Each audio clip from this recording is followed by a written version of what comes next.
السلام علیکم۔ اہل محبت آزمائے بھی جاتے ہیں۔ ایک صحابیہ رضی اللہ تعالی عنہ کا عجیب واقعہ ہے کہ ان کی شادی ہوئی، اللہ تعالیٰ نے ان کو حسن و جمال بھی خوب دیا تھا، اور شادی بھی ایک بڑے امیر کبیر صحابی سے ہوئی کہ جن کے پاس رزق کی فراخی تھی، ہر طرح کے عیش و آرام کے سامان تھے، میاں بیوی میں خوب محبت تھی اور اچھا وقت گزر رہا تھا، حتیٰ کہ بیوی اپنے خاوند کی خدمت بھی کرتی اور انہیں خوش بھی رکھتی۔ دونوں میاں بیوی خوشی خوشی زندگی گزار رہے تھے۔ ایک رات خاوند سو چکا تھا، وہ پانی کا پیالہ لے کر کھڑی رہی، حتیٰ کہ جب ان کی دوبارہ آنکھ کھلی تو دیکھا کہ بیوی پانی لے کر کھڑی ہے۔ وہ بڑے خوش ہوئے، انہوں نے اٹھ کر پانی پیا اور بیوی سے کہا، میں اتنا خوش ہوں کہ تم اتنی دیر پانی کا پیالہ لے کر میرے انتظار میں کھڑی رہی۔ آج تم جو کہو گی میں تمہاری فرمائش پوری کروں گا۔ جب خاوند نے یہ کہا تو بیوی کہنے لگی، کیا آپ اپنی بات پہ پکے ہیں کہ جو کہوں گی آپ پورا کریں گے؟ کہنے لگے، ہاں پورا کر کے دکھاؤں گا۔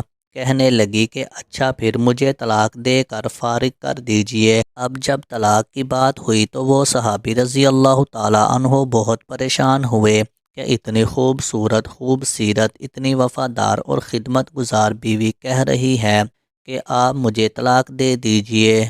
پوچھنے لگے، بی بی کیا تجھے مجھ سے کوئی تکلیف پہنچی ہے؟ کہنے لگی، بالکل نہیں۔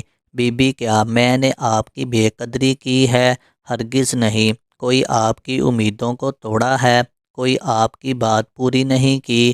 نہیں، ایسی کوئی بات نہیں۔ بی بی کیا آپ مجھ سے خفا ہیں؟ کہنے لگی، ہرگز نہیں۔ تو پھر مجھ سے طلاق کیوں چاہتی ہو؟ کیا آپ مجھے پسند نہیں کرتی؟ کہنے لگی، یہ بات بھی نہیں، پسند بھی بہت کرتی ہوں، محبت بھی کرتی ہوں، اسی لیے خدمت کرتی ہوں۔ آپ نے کہا تھا کہ میں آپ کی بات کو پورا کروں گا، لہٰذا آپ مجھے طلاق دے کر فارغ کر دیں۔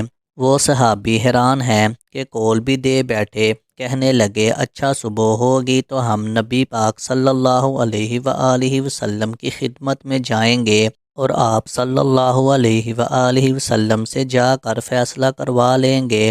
وہ کہنے لگی، بہت اچھا۔ چنانچہ میاں بیوی رات کو سو گئے۔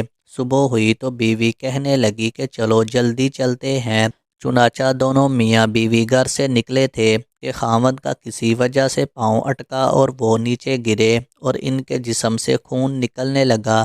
بیوی نے فوراً اپنا دوپٹہ پھاڑا اور خاوند کے زخم پر پٹی باندھی۔ اس کے بعد اس کو سہارا دیا اور کہنے لگی کہ چلو گھر واپس چلتے ہیں، میں آپ سے طلاق نہیں لیتی۔ وہ حیران ہوئے کہ جب تم نے طلاق کا مطالبہ کیا تو نہ مجھے اس وقت سمجھ میں آیا، اور اب کہتی ہو کہ طلاق نہیں چاہیے تو نہ اب مجھے سمجھ میں آ سکا۔ کہنے لگی، گھر تشریف لے چلے، وہاں جا کر میں آپ کو بات بتا دوں گی۔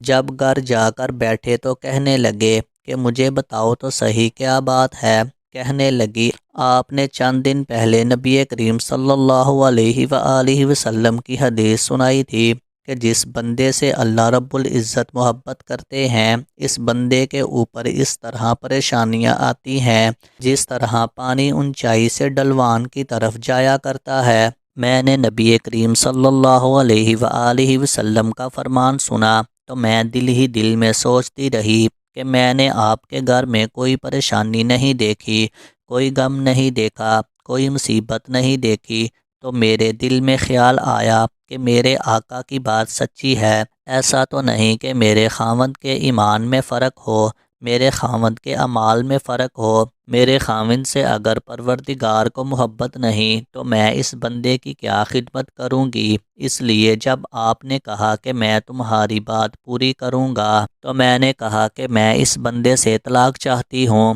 جس سے میرے پروردگار محبت نہیں کرتے۔ پھر جب ہم حضور صلی اللہ علیہ وآلہ وسلم کی خدمت میں علم حاصل کرنے کے لیے جا رہے تھے، یہ اللہ کا راستہ تھا، آپ گرے اور خون نکلا تو میں فوراً سمجھ گئی کہ آپ کو اللہ کے راستے کا غم پہنچا، مصیبت پہنچی، تکلیف پہنچی۔ یقیناً اللہ تعالیٰ کو آپ سے پیار ہے اور اللہ تعالیٰ نے آپ کو آپ کی ناراضگی کی وجہ سے خوشیاں نہیں دی، بلکہ اللہ تعالیٰ کو آپ سے محبت ہے۔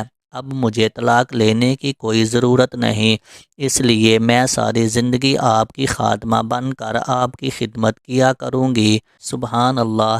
ذکر دنیا کر کے دیکھا، فکر عقبی کر کے دیکھ، سب کو اپنا کر کے دیکھا، رب کو اپنا کر کے دیکھ۔ ویڈیو اچھی لگی ہو تو ویڈیو کو لائک کریں، شیئر کریں، اور مزید اسلامک واقعات والی ویڈیو دیکھنے کے لیے میرے چینل کو سبسکرائب کریں۔